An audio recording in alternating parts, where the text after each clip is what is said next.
शिद्दत, जुनून या जहर पार्ट 2। ये कहानी पूरी तरह से काल्पनिक है और डार्क फिक्शन व सस्पेंस की श्रेणी में आती है। इसमें दर्शाए गए पात्र, घटनाएं और परिस्थितियां केवल कहानी की मांग है। किसी भी प्रकार की हिंसा, अपराध या शोषण का समर्थन या महिमा मंडन नहीं किया गया है। आतिश की गाड़ी ऋषिकेश की घुमावदार सड़कों पर तेज रफ्तार से दौड़ रही थी। साधना का दिल किसी घायल परिंदे की तरह सीने में फड़फड़ा रहा था। उसे समझ नहीं आ रहा था कि आखिर उसके शांत जीवन में ये तूफान कहाँ से आ गया है। उसने घबराकर अपने बराबर में बैठे उस शख्स को देखा। आतिश ओबरॉय बड़ी बेपरवाही से बैठा हुआ था। उसने अपनी लंबी उंगलियों में एक सिगार सुलगाया। लाइटर की रोशनी में उसका चेहरा और भी खौफनाक लग रहा था। वहीं बर्फीली आंखें और चेहरे पर एक अजीब सा सुकून, जैसे उसे अपना खोया हुआ शिकार मिल गया हो। सिगार का धुआं गाड़ी के अंदर के सन्नाटे में घूमने लगा था। साधना ने अपनी सारी हिम्मत जुटाई और कांपते हाथों से आतिश का कोट का बाजू पकड़ लिया था। उसकी आवाज में डर और बेबसी साफ झलक रही थी। देखिए मिस्टर ओबरॉय, मेरी बात सुनिए। साधना लगभग रोते हुए बोली, हम नहीं जानते कि आप हमें कौन समझ रहे हैं, पर भगवान के लिए हमें छोड़ दीजिए। जिसे आप ढूंढ रहे हैं शायद मैं वो नहीं हूँ। मेरे पापा वो रिटायर्ड फौजी हैं और रात को उन्हें ठीक से दिखाई नहीं देता। अगर मैं वक्त पर घर नहीं पहुंची तो वो घबरा जाएंगे, उन्हें संभालना मुश्किल हो जाएगा। आतिश ने सिगार का एक लंबा कश लिया और धुआं छोड़ते हुए धीमे से अपनी गर्दन घुमाकर साधना की ओर देखा। उसकी नजरें साधना की आंखों पर टिकी हुई थी, जो अब आंसुओं से नम थी। साधना ने उसे झकझोरते हुए कहा, आपको अगर हम पर यकीन नहीं है तो आप अभी हमारे साथ हमारे घर चलिए। हमारे पड़ोसियों से पूछ लीजिए, हमारे कागज देख लीजिए। हम आपको प्रूफ कर देंगे कि हम साधना पंथी हैं। हम कोई नाटक नहीं कर रहे। प्लीज हमें घर जाने दीजिए। आतिश के चेहरे पर कोई शिकन नहीं आई थी। उसने सिगार को गाड़ी के एस्ट्रे में बुझाया और साधना के चेहरे की तरफ और झुक गया था। सबूत, वो बहुत धीमी और गूंजती हुई आवाज में बोला, डॉक्टर तुम मेरी तबाही हो। जो सच इन आंखों ने देख लिया है उसके लिए आतिश ओबरॉय को किसी कागज के टुकड़े की जरूरत नहीं है। तुम्हारी ये बेबसी, ये भी उस सच का हिस्सा है जिसे तुम झुटला रही हो। उसने रुद्री की तरफ इशारा किया और गाड़ी की रफ्तार और बढ़ गई थी। साधना ने खिड़की से बाहर देखा। ऋषिकेश की गंगा की लहरें अंधेरे में चांदी जैसी चमक रही थीं, पर उसे लग रहा था कि वे कैसे अंधेरे की ओर जा रही है जहां से वापसी का रास्ता उसे नजर नहीं आ रहा था। गाड़ी की रफ्तार के साथ साथ साधना के दिमाग की हलचल और भी तेज हो रही थी। उसे यकीन हो गया था कि ये आदमी बातों से तो मानने वाला नहीं है। आतिश की वे ठंडी छुट्टी उसे चीर रही थी। साधना ने एक गहरी सांस ली और मन ही मन खुद को संभाला। साधना, डरने से काम नहीं चलेगा, तुझे कुछ तो करना होगा। उसने तेजी से गाड़ी के दरवाजे का हैंडल खींचने की कोशिश की, पर वो लॉक था। आतिश के चेहरे पर एक फीकी सी मुस्कान आ गई थी, जैसे वह साधना की हर अगली चाल को पहले से जानता हो। कोशिश अच्छी है डॉक्टर, पर बेकार है, आतिश ने बहुत ही शांत लहजे में कहा। साधना अब पूरी तरह से भड़क गई थी। उसकी घबराहट अब गुस्से में बदल रही थी। आप आखिर चाहते क्या हैं? तबाही तबाही क्या लगा रखा है? आप एक डॉक्टर को किडनैप कर रहे हैं। अगर पुलिस को पता चला तो? पुलिस? आतिश ने उसकी बात बीच में ही काट दी थी। उसने अपनी जेब से एक तस्वीर निकाली और उसे साधना की आंखों के सामने कर दिया था। पुलिस को तो ये बताना मुश्किल होगा कि 2 साल पहले जिस लड़की की मौत की खबर आई थी वो आज ऋषिकेश की गलियों में नाम बदलकर मरीजों का इलाज कर रही है। तस्वीर में एक लड़की थी जिसका चेहरा काफी हद तक साधना जैसा ही था, पर उसकी आंखों में वह सादगी नहीं बल्कि एक तीखापन था। साधना ने तस्वीर देखी और उसकी आंखों में उलझन और बढ़ गई थी। ये मैं नहीं हूँ। एक पल के लिए उसका दिल धड़क कर रह गया था, क्योंकि वो चेहरा सच में बहुत ज्यादा उससे मिलता था। साधना ने अपना थूक निगलते हुए कहा, देखिए मैं ये नहीं हूँ। मैं अपनी पूरी जिंदगी ऋषिकेश में ही रही हूँ। आप पागल हो चुके हैं मिस्टर ओबरॉय। आतिश ने अचानक गाड़ी रुकवाई। सन्नाटा इतना गहरा था कि गंगा की लहरों की आवाज साफ सुनाई दे रही थी। उसने साधना का चेहरा अपनी उंगलियों की गिरफ्त में लिया। झूठ बोलना छोड़ दो। तुम्हारी दाईं आंख का वो नीला रंग कुदरत का करिश्मा है या मेरे लिए श्राप? पर वो पूरी दुनिया में सिर्फ तुम्हारे पास है। मुझे लगा था तुम मर चुकी हो, पर आज जब तुमने मुझे वार्ड में रोका तो मुझे यकीन हो गया कि मेरी बर्बादी अभी जिंदा है। साधना की आंखों से आंसू छलक पड़े थे। देखिए मिस्टर ओबरॉय, मेरी आंखें तो बचपन से ही ऐसी हैं। मेरे पापा से पूछिए, वो आपको बताएंगे। आप किसी गलतफहमी में मेरा और अपने परिवार का जीवन बर्बाद कर रहे हैं। आतिश ने उसकी आंखों में झांका और बोला, अगर तुम वो नहीं हो तो तुम्हें डरने की जरूरत नहीं है, पर जब तक मैं अपनी तसल्ली नहीं कर लेता तुम ओबरॉय मैंशन से कहीं नहीं जाओगी। साधना अब समझ चुकी थी कि अगर अब कुछ नहीं किया तो हमेशा के लिए कैद हो जाएगी। डर की जगह अब एक अजीब सी बेचैनी और गुस्से ने ले ली थी। उसने देखा कि आतिश ने अभी अभी अपना लाइटर बगल की सीट पर रखा था। साधना ने बिजली की फुर्ती से वह लाइटर उठाया और उसे जलाकर सीधा आतिश की गर्दन के करीब ले गई थी। उसकी आंखों में इस वक्त डर नहीं बल्कि मर मिटने वाली जिद थी। गाड़ी रुकवाइए। साधना की आवाज कांप रही थी पर उसमें हुक्म भी था। अभी के अभी गाड़ी रुकवाइए, वरना वरना मैं सच में आपको जला दूंगी। मुझे मजबूर मत कीजिए मिस्टर ओबरॉय। आतिश को गर्दन के पास जलती हुई लौ की तपिश महसूस हो रही थी। रुद्र ने आईने में यह देखा और घबराकर अपनी गन निकालने ही वाला था कि आतिश ने हाथ के इशारे से उसे रोक दिया था। आतिश के चेहरे पर कोई खौफ नहीं आया था। इसके बजाय उसके होठों पर वही ठंडी और जानलेवा मुस्कान गहरी हो गई थी। वह हल्का सा हंसा, एक ऐसी हंसी जिससे साधना के रोंगटे खड़े हो गए थे। उसने अपने हाथ ऊपर कर दिए थे जैसे वह सच में डर गया हो और मजाकिया लहजे में बोला, शांत हो जाओ डॉक्टर, शांत। इतना गुस्सा सेहत के लिए अच्छा नहीं होता। उसने खिड़की से बाहर देखते हुए रुद्र को आदेश दिया, गाड़ी रोको रुद्र। डॉक्टर साहिबा मेरा कत्ल करने पर उतारू हैं। जैसे ही गाड़ी सड़क किनारे एक झटके के साथ रुकी, आतिश ने साधना की आंखों में आंखें डालकर धीरे से कहा, रास्ता साफ है, जाइए। साधना ने एक पल भी बर्बाद नहीं किया। उसने लाइटर वहीं फेंका, झटके से गाड़ी का दरवाजा खोला और बाहर की ओर भाग निकली थी। वह बिना पीछे मुड़े ऋषिकेश की उन अंधेरी गलियों की तरफ दौड़ रही थी जहां बस उसके घर का रास्ता था। पीछे गाड़ी में आतिश ने अपनी गर्दन पर उस जगह को छुआ जहां लाइटर की गर्मी महसूस हुई थी। उसकी आंखों में एक अजीब सी चमक थी। सर, आपने उन्हें जाने दिया? रुद्र ने हैरान होकर पूछा। आतिश ने फिर से एक सिगार सुलगाया और धुएं के बीच से भागती हुई साधना को देखते हुए बोला, शिकार को थोड़ा दौड़ने दो रुद्र। जितना वो दूर भागेगी उसे वापस लाने में उतना ही मजा आएगा। उसे लगता है वो बच गई है, पर उसे नहीं पता कि वो मेरे जाल में और गहरे उतर चुकी है। आतिश ने अपनी गर्दन पर महसूस हो रही हल्की सी जलन को सहलाया और एक लंबी गहरी सांस ली। उसके चेहरे पर एक ऐसी मुस्कान थी जो किसी बड़े तूफान के आने का संकेत दे रही थी। रुद्र, गाड़ी मोड़ो और सीधे फार्म हाउस चलो। आतिश ने बहुत ही ठंडे और मखमली अंदाज में कहा, आज की रात लंबी होने वाली है, उसे थोड़ा और भागने दो। उसकी धड़कनों का शोर यहाँ तक सुनाई देना चाहिए। उधर साधना गलियों में पागलों की तरह दौड़ रही थी। उसे लग रहा था जैसे हर साया हर आहट आतिश ओबरॉय की है। उसके पैर कांप रहे थे और सांसें फूल रही थीं। मेन सड़क पर पहुंचते ही उसे एक खाली ऑटो दिखाई दिया। वो घबराते हुए उसमें बैठते हुए बोली, भैया चलिए, जल्दी चलिए। साधना ने लगभग चिल्लाते हुए कहा। ऑटो में बैठते ही उसने पीछे मुड़कर देखा। उसका शरीर डर के मारे बुरी तरह कांप रहा था। उसका पूरा शरीर पसीने से भीगा हुआ था। वह बार बार अपनी कलाई देख रही थी जिसे आतिश ने बड़ी बेरहमी से पकड़ा था। वो लड़की मेरे जैसी कैसे दिख सकती है? वो कौन है? 2 साल पहले क्या हुआ था? साधना के दिमाग में सवालों का बवंडर उठ रहा था। जैसे ही ऑटो उसके छोटे से घर के सामने रुका, साधना ने जल्दी से पैसे दिए और लड़खड़ाते कदमों से अंदर की ओर भागी। दरवाजा खुला था। अंदर घुसते ही उसने देखा कि उसके पिता प्रमोद जी आंगन में रखी लकड़ी की कुर्सी पर बैठे थे। उनकी आंखों में इंतजार की सफेदी साफ झलक रही थी। उनके हाथ में एक पुरानी टॉर्च थी जिसे वो बार बार जला और बुझा रहे थे। साधना, बेटा तुम आ गई। प्रमोद जी की आवाज में एक अजीब सी बेचैनी थी। इतनी देर क्यों हो गई? आज मन बहुत घबरा रहा था।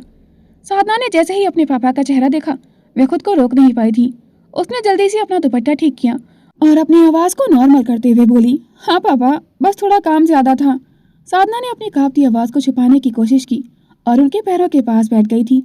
उसने उनका हाथ थाम लिया था पर उसका मन अभी भी उस सड़क पर था जहां आतिश ओबरॉय खड़ा मुस्कुरा रहा था। प्रमोद जी ने उसके सिर पर हाथ रखा। अपने पापा का हाथ अपने सिर पर महसूस करते ही साधना का दिल और ज्यादा कांपने लगा था। उसने अपनी हिम्मत बटोरी और अपनी आंखों के आंसू जल्दी से पहुंचे, पर जैसे ही नीचे झुकी, उसकी नजर उनके नंगे पैरों पर पड़ी। इस उम्र में भी वो अपनी सेहत का ध्यान नहीं रखते थे। साधना ने अपनी घबराहट को एक तरफ धकेला और थोड़ी बनावटी नाराजगी दिखाते हुए कहा, पापा, आपने फिर से चप्पल नहीं पहनी है। कितनी बार कहा है कि फर्श ठंडा रहता है, आपको ठंड लग जाएगी। प्रमोद जी हल्का सा मुस्कुराए, अरे बेटा, भूल गया था, तेरी राह देखते देखते ध्यान ही नहीं रहा, बस बहाने मत बनाइए।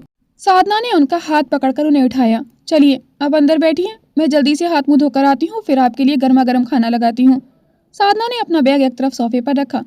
वॉश बेसिन के पास जाते ही जब उसने आईने में अपना उतरा हुआ चेहरा देखा और अपनी वो एक नीली आंख देखी तो उसके हाथ फिर से कांपने लगे थे।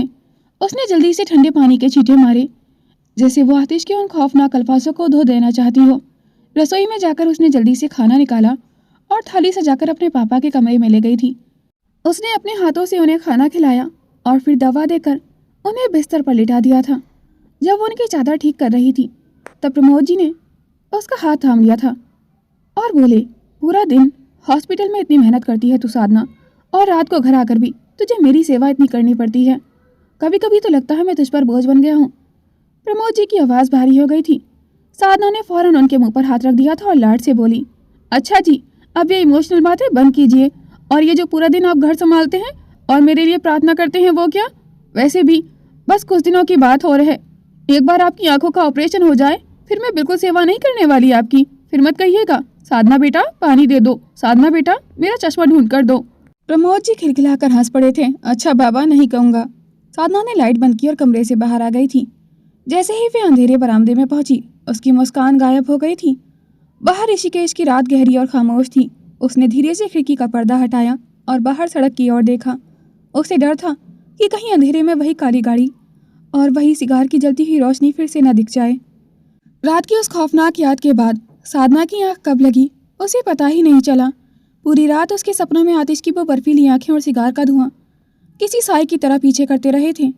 अगली सुबह खिड़की से आती सूरज की हल्की रोशनी ने कमरे को रोशन किया।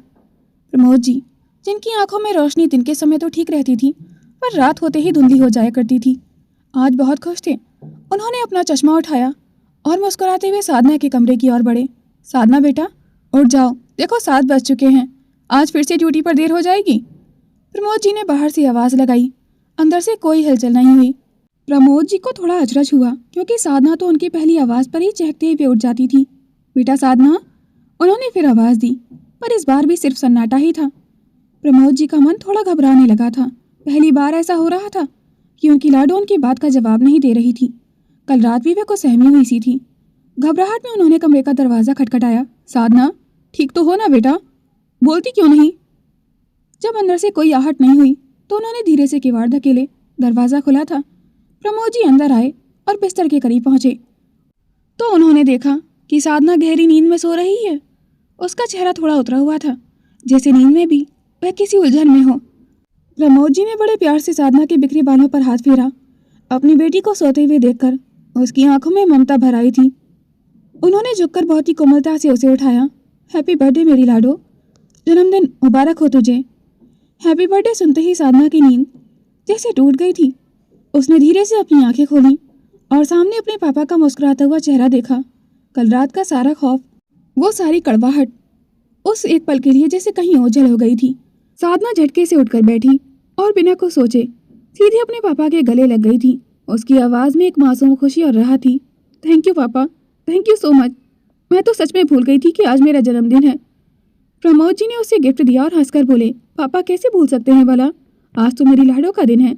जा जल्दी से तैयार हो जा, आज मैंने तेरे लिए कुछ खास बनाने का सोचा है। साधना ने अपनी आंखें बंद कर ली थी और पापा के सीने से लगकर खुद को सुरक्षित महसूस करने लगी थी। उस पल उसे लगा कि दुनिया का कोई भी आतिशोभराए उसके इस छोटे से सुखी संसार को नजर नहीं लगा पाएगा। साधना के चेहरे पर एक पल के लिए सुकून तो आया, पर जैसे ही उसने कमरे की दीवार पर टंगी घड़ी की ओर देखा, उसकी धड़कनें फिर से तेज हो गई थीं। 7:15 बज चुके थे। ऋषिकेश के जनरल अस्पताल की शिफ्ट और ऊपर से आतिश ओबरॉय का वो साया। उसे डर था कि कहीं उसकी जरा सी देरी किसी नई मुसीबत को दावत न दे दे। पापा आप आराम कीजिए, मैं 10 मिनट में तैयार होकर आती हूँ, उसने मुस्कुराते हुए कहा। हालांकि उसकी आंखों में अब भी एक अनजाना डर छिपा था। साधना जल्दी से तैयार होकर रसोई में पहुंची, जहाँ प्रमोद जी उसके लिए उसके पसंदीदा सूजी का हलवा बनाने की तैयारी कर रहे थे। चूल्हे की धीमी आंच और इलायची की खुशबू ने घर के माहौल को थोड़ा खुशनुमा बना दिया था। आज तुझे जल्दी निकलना है क्या बेटा? प्रमोद जी ने कढ़ाई चलाते हुए पूछा। हाँ पापा, आज वार्ड में कुछ नए पेशेंट आने वाले हैं तो थोड़ा पहले पहुंचना होगा। साधना ने झूठ बोला था। सच तो ये था कि वे भीड़ भाड़ वाले रास्ते से जल्दी निकल जाना चाहती थी ताकि उसे कोई अकेला न देख सके। तभी घर के बाहर एक भारी गाड़ी के रुकने की आवाज़ आई। साधना के हाथ में पकड़ी हुई चम्मच फर्श पर गिर पड़ी थी। उसकी आंखें डर से फैल गई थीं। क्या वो फिर से आ गया? प्रमोद जी ने बाहर झांकने की कोशिश की। इतनी सुबह कौन आया है? साधना का दिल सीने को चीरकर बाहर आने को था। उसने कांपते कदमों से खिड़की का पर्दा थोड़ा सा हटाया। बाहर कोई काली गाड़ी नहीं थी, बस एक डिलीवरी बॉय खड़ा था जिसके हाथ में एक बड़ा सा बुके और एक सफ़ेद रंग का बॉक्स था।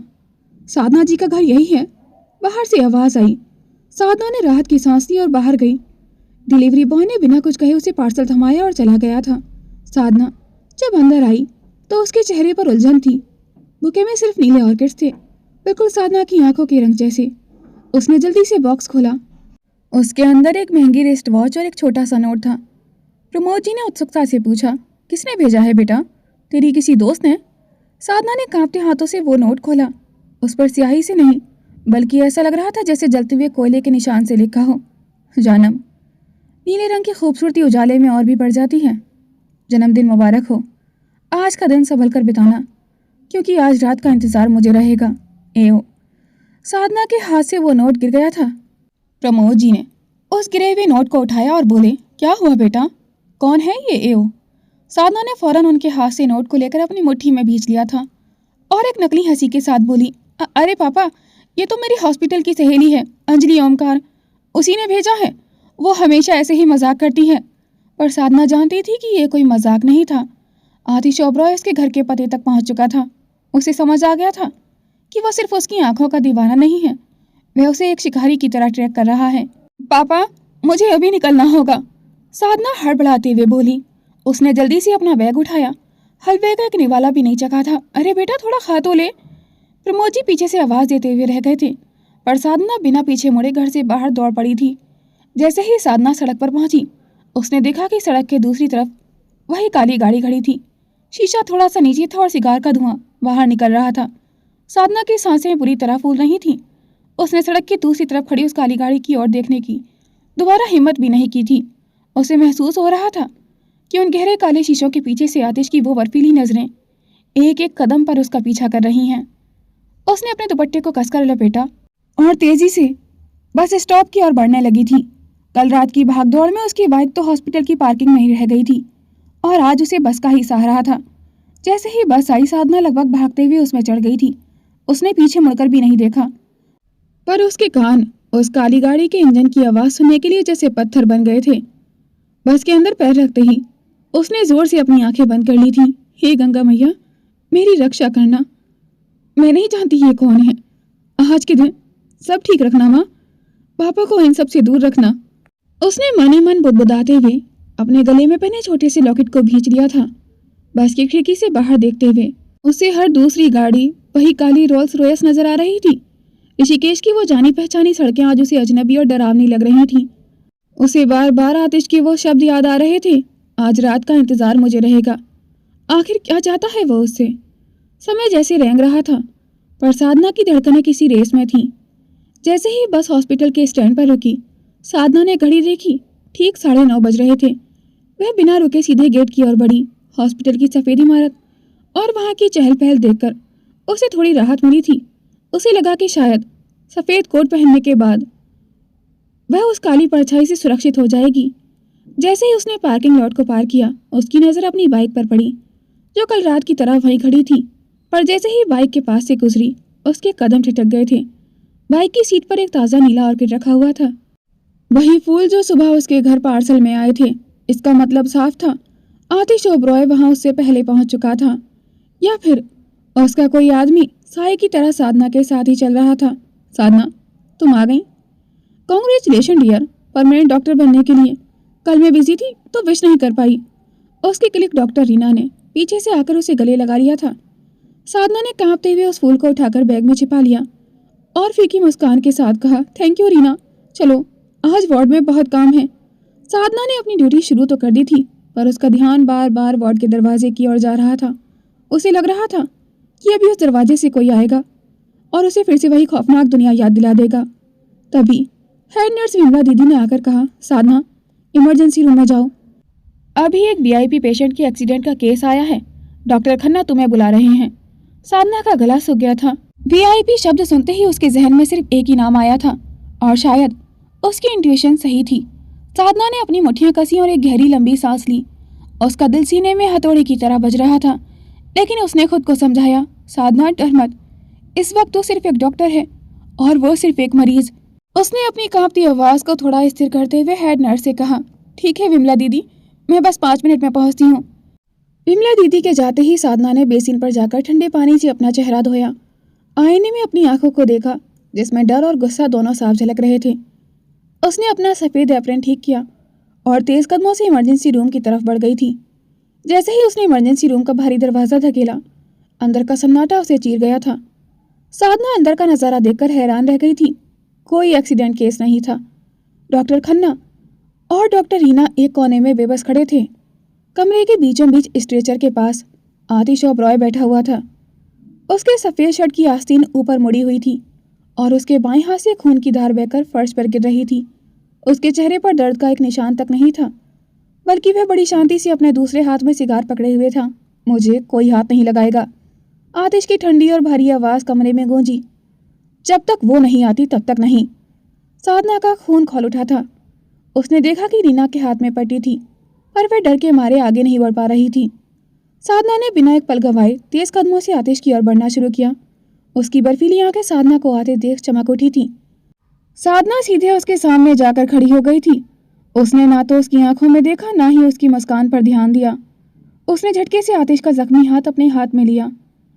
आतिश ने अपनी नजरें उसकी नीली आंख पर टिका दी थी, लेकिन साधना का ध्यान सिर्फ उसके गहरे घाव पर था। विमला दीदी, जल्दी से एंटीसेप्टिक और फ्रेश गैस निकालिए। खून बहुत बह चुका है, हमें फौरन टाँके लगाने पड़ सकते हैं। साधना की आवाज़ में एक ऐसी कमांड थी कि विमला दीदी भी तुरंत हरकत में आ गई थी। आतिश ने साधना की हाथ की पकड़ महसूस की। उसने धीमी आवाज़ में कहा, मैंने कहा था ना डॉक्टर, आज रात का इंतज़ार रहेगा, पर तुमने तो सुबह ही मेरा हाथ थाम लिया जानम। साधना ने उसकी बात का कोई जवाब नहीं दिया। उसने रुई को एंटीसेप्टिक में भिगोया और बिना किसी नरमी के उसके घाव पर रख दिया था। आतिश के चेहरे की नसें दर्द से खिंच गई थीं, पर उसकी आंखों में अब भी वही अजीब सी दीवानगी थी। साधना ने उसकी आंखों में झांकते हुए पहली बार पूरी शिद्दत और गुस्से से कहा, इस वक्त आप मेरे लिए कोई आतिश ओबरॉय नहीं है, सिर्फ एक मरीज है, और एक मरीज का इलाज करना मेरा फर्ज है, चाहे वो इंसान हो या शैतान। चुपचाप बैठिए, वरना बिना एनेस्थीसिया के टाँके लगा दूंगी। वहाँ खड़े डॉक्टर खन्ना और रीना हैरान रह गए थे। जो शख्स पूरे शहर को डराता था, साधना उसे डांट रही थी। आतिश के होठों पर एक गहरी मुस्कान उभर आई थी, जैसे उसे साधना का ये रूप और भी पसंद आ रहा हो। आतिश की आंखों में साधना के लिए अजीब सी कशिश थी, लेकिन बेपनाह नफरत के साथ। उसने सिगार का एक लंबा कश लिया और धुआं छोड़ते हुए रुद्र की ओर बस एक मामूली सा इशारा किया। इशारा मिलते ही रुद्र ने कड़क आवाज में कहा, डॉक्टर खन्ना, डॉक्टर रीना, आप लोग बाहर जाइए। डॉक्टर खन्ना और डॉक्टर रीना ने एक दूसरे की ओर देखा और बिना एक शब्द बोले जैसे जान बचाकर वहां से भाग निकले थे। विमला दीदी सामान रखने के बाद थोड़ा झिझक रही थी। तभी आतिश ने अपनी ठंडी और चुभती हुई नजरों से उन्हें घूर कर देखा और बोला, क्या आपको बाहर जाने के लिए अलग से इनविटेशन देना होगा? आतिश की आवाज़ में एक अजीब सी खौफनाक खनक थी। विमला दीदी के हाथ कांपने लगे और वो सहम कर पीछे हटने लगी थी। साधना ने देखा कि आतिश का यह बर्ताव सबको डरा रहा है और इस तनाव में वह बैंडेज नहीं कर पाएगी। उसने अपनी आंखों को बंद किया, एक गहरी सांस ली और खुद को शांत किया। उसने अपनी आवाज़ में थोड़ी नरमी और पेशेवर लहजा लाते हुए आतिश की आंखों में सीधे देखा और बोली, देखिए सर। साधना ने बहुत ही संभल कर कहा, मुझे आपके जख्म पर स्टिचेस लगाने हैं और बिना विमला दीदी की मदद के मैं ये अकेले नहीं कर पाऊंगी। तो क्या आप उन्हें रुकने के लिए अलाउ करेंगे? साधना की उस आवाज़ में एक अजीब सा ठहराव था, जिसने आतिश के उग्र तेवर को एक पल में जैसे ठंडा कर दिया था। आतिश के होठों पर एक हल्की रहस्यमयी मुस्कान उभर आई थी। उसने सिगार को एस्ट्रे में बुझाया और साधना के चेहरे के करीब झुककर धीमी आवाज में बोला, अब आप इतनी मोहब्बत से पूछेंगी तो हम इनकार कैसे करेंगे? रुकने दीजिए इन्हें। उसने विमला दीदी की ओर देखे बिना हाथ से इशारा किया कि वह रुक सकती है। विमला दीदी ने राहत की सांस ली और जल्दी से टाँके लगाने का सामान ट्रे में सजाने लगी थी। साधना ने बिना वक्त बर्बाद किए सुई धागा उठाया। जब वह उसके घाव के करीब आई तो उसने महसूस किया कि आतिश का ध्यान अपने जख्म पर कम और साधना की उन नीली आंखों और उसके चेहरे पर ज्यादा था। दर्द होगा? साधना ने टाँका लगाते हुए बहुत ही नरम लहजे में कहा, दर्द का एहसास तो कल रात ही खत्म हो गया था जानब, जब तुम्हें पूरे 2 साल बाद इन नजरों से दोबारा देखा था। आतिश ने फुसफुसाते हुए कहा। उसकी आवाज इतनी धीमी थी कि सिर्फ साधना ही सुन सके। साधना के हाथ एक पल के लिए ठिठके, पर उसने खुद पर काबू पाया और बड़ी कुशलता से टाँके लगाने शुरू कर दिए थे। वह जानती थी कि यह आदमी आग है और वह इस वक्त आग से खेल रही है। साधना ने अपनी पूरी जान लगाकर खुद को शांत रखा और बहुत सफाई से आखिरी टाँका लगाया। आतिश की नजरें लगातार उसके चेहरे पर जमी हुई थीं, जैसे वह साधना के मन के अंदर चल रही उथल पुथल को पढ़ना चाहता हो। पर साधना की आंखों में सिर्फ फर्ज की चमक थी। विमला दीदी ने घबराते हुए बैंडेज आगे बढ़ाई। साधना ने निपुणता से आतिश के हाथ पर सफेद पट्टी लपेटी और उसे टेप से अच्छी तरह से सेट कर दिया था। काम पूरा होते ही साधना ने एक गहरी सांस ली और 2 कदम पीछे हट गई थी। अपनी नजरें झुकाए हुए उसने बहुत ही सादगी और पेशेवर तरीके से कहा, हो गया सर, पट्टी कर दी है। साधना ने मुड़कर विमला दीदी से कहा कि वे गंदा सामान हटा दें। आतिश ने अपनी पट्टी बंधे हुए हाथ को हिलाकर देखा। उसके चेहरे पर एक सुकून भरी मुस्कान थी, जैसे उसे जख्म से ज्यादा साधना के हाथों का स्पर्श पसंद आया हो। इतनी सफाई से तो आज तक किसी ने मरहम नहीं लगाया, आतिश ने भारी आवाज में कहा। वह स्ट्रेचर से उठा और साधना के इतने करीब आ गया कि साधना को उसकी महंगी परफ्यूम और सिगार की मिलीजुली महक आने लगी थी। रुद्र और बाकी आदमी अभी भी बाहर खड़े थे। कमरे में सिर्फ आतिश, साधना और कोने में खड़ी सहमी हुई विमला दीदी थी। आतिश ने धीरे से अपना हाथ साधना के चेहरे की ओर बढ़ाया, पर साधना ने फौरन अपना चेहरा दूसरी तरफ कर लिया था। आतिश को उसका ये तेवर बुरा नहीं लगा था, बल्कि वह और भी खुश हो गया था। उसने झुककर साधना के कान के पास बहुत ही धीमी आवाज में कहा, मुझे तो लगा था तुम्हें सिर्फ गुस्सा करना आता है, पर डॉक्टर भी अच्छी हो। वैसे एक बात बता दूं, जितना तुम पीछे हटोगी उतनी ही शिद्दत से मैं तुम्हें अपनी ओर खींचूंगा। आज तुमने मेरे जख्म भरे हैं, लेकिन ये मत भूलना कि आतिश ओबरॉय को दी गई हर चीज़ का हिसाब सूद समेत चुकाना पड़ता है, चाहे वो दर्द हो या फिर ये मरहम। साधना के वजूद में एक सिरहन दौड़ गई थी। उसने महसूस किया कि आतिश की सांस उसकी गर्दन को छू रही थी, लेकिन उसने अपनी हिम्मत जूझने नहीं दी थी। वह पीछे हटी और मेज पर रखे स्टेथोस्कोप को समेटते हुए संजीदगी से बोली, मिस्टर ओबरॉय, डॉक्टर और मरीज का रिश्ता सिर्फ दवा और दुआ तक ही होता है।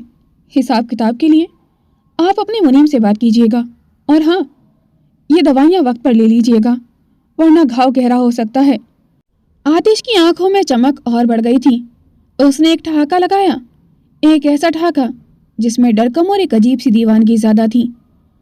साधना ने आतिश को खुद से दूर धकेलते हुए बड़ी बेरुखी से कहा, अपनी ये दीवानगी और ये हिसाब अपने पास रखिए मिस्टर ओबरॉय, मुझे इसमें कोई दिलचस्पी नहीं है। इतना कहकर वह तेज कदमों से इमरजेंसी रूम से बाहर निकल गई थी, जैसे उस दम घोटने वाले माहौल से आज़ाद होना चाहती हो। उसके बाहर निकलते ही रुद्र कमरे के अंदर दाखिल हुआ। कमरे का नज़ारा देखकर उसके पैरों तले ज़मीन खिसक गई थी। आतिश ओबरॉय, जिसके चेहरे पर सिर्फ खौफनाक सन्नाटा या जानलेवा गुस्सा होता था, आज वहाँ खड़ा मंद मंद मुस्कुरा रहा था। वह मुस्कान सुकून की नहीं, बल्कि किसी गहरे तूफान के आने की आहट थी। रुद्र ने हैरानी से पूछा, सर, आप हंस रहे हैं, लेकिन आप तो पूरी मैडम से बेपनाह नफरत करते हैं ना? आप तो उन्हें उनकी उस गलती के लिए तड़पाना चाहते थे, फिर ये मुस्कान कैसी? आतिश ने अपनी पट्टी को एक बार और देखा, फिर धीरे से रुद्र के कंधे पर हाथ रखा। उसकी पकड़ इतनी मजबूत थी कि रुद्र को हल्की सी टीस महसूस होने लगी थी। आतिश ने एक डरावनी और रहस्यमयी स्माइल दी, जो कमरे की रोशनी में और भी भयानक लग रही थी। उसने अपनी भारी आवाज में कहा, मैं उसे तड़पाना ही चाहता हूँ रुद्र, ठीक वैसे ही जैसे उसने मुझे तड़पाया था, बल्कि उससे भी कहीं ज्यादा। लेकिन शिकार को अगर एक बार में ही मार दिया जाए तो खेल का मजा खत्म हो जाता है। आतिश ने खिड़की के शीशे पर अपनी उंगलियां फिराते हुए आगे कहा, मैं चाहता हूँ कि वह तड़पे, पर धीरे धीरे, हर एक पल, हर एक सांस के साथ मैं उसे अपनी नफरत की आग में इस तरह झुलसाऊंगा कि उसे मौत भी एक वरदान लगने लगेगी। अभी तो सिर्फ मरहम लगा है रुद्र, जख्मों का हिसाब तो अभी शुरू भी नहीं हुआ। उसे महसूस होना चाहिए कि आतिश ओबरॉय की नज़रों से गिरना और उसकी नज़रों में चढ़ना दोनों ही जानलेवा हैं। उसने कमरे की मेज़ पर रखा एक कांच का गिलास फर्श पर दे मारा था, जिसके टुकड़े टुकड़े हो गए थे। नफरत जितनी गहरी होगी, उसे बर्बाद करने का सुकून उतना ही बेमिसाल होगा। वहीं दूसरी तरफ साधना तेज कदमों से चलती हुई अपने केबिन में दाखिल हुई और फौरन दरवाज़ा अंदर से बंद कर लिया था। उसके पैर कांप रहे थे और माथे पर पसीने की नन्ही बूंदें चमक रही थीं। उसने कांपते हाथों से जग उठाया और गिलास में पानी उड़ेला। पानी पीते वक्त गिलास उसके दांतों से टकराकर थरथरा रहा था। उसने मेज का सहारा लिया और एक लंबी गहरी सांस खींचकर उसके दिल पर हाथ रखा। उसका दिल किसी नगाड़े की तरह तेजी से धड़क रहा था, जैसे सीना चीरकर बाहर आ जाएगा। आतिश की वो मखमली मगर जानलेवा आवाज़ अब भी उसके कानों में गूंज रही थी। साधना ने अपनी कांपती हथेलियों को मेज पर टिका दिया था। तभी उसकी नज़र मेज के कोने पर रखे एक छोटे से सफ़ेद बॉक्स और उसके पास रखे ब्लू ऑर्किड्स के बुके पर पड़ी। उसे देखते ही साधना के मुंह से एक हल्की सी चीख निकल गई थी। उसने घबराकर गिलास मेज पर पटका और पीछे की ओर दीवार से जा सटी थी। उसकी आंखें खौफ से फटी की फटी रह गई थी। इन्हें कैसे पता? साधना ने रुंधे हुए गले से फुसफुसाते हुए कहा, इन्हें कैसे पता कि मुझे ब्लू ऑर्किड्स पसंद है? ये फूल तो पूरे शहर में आसानी से मिलते भी नहीं। उसने कांपते हाथों से उस छोटे से बॉक्स को खोला। अंदर एक बेशकीमती हीरे का पेंडेंट था और साथ में एक छोटा सा नोट जिस पर टेढ़े मेढ़े लेकिन सधे हुए अक्षरों में लिखा था, हैप्पी बर्थडे अगेन जानम। साधना का दम घुटने लगा था। उसने नोट को हाथ में लिया और अविश्वास से सिर हिलाने लगी थी। आज मेरा बर्थडे है, लेकिन मेरे हॉस्पिटल के डॉक्यूमेंट्स में तो डेट 2 दिन बाद की है।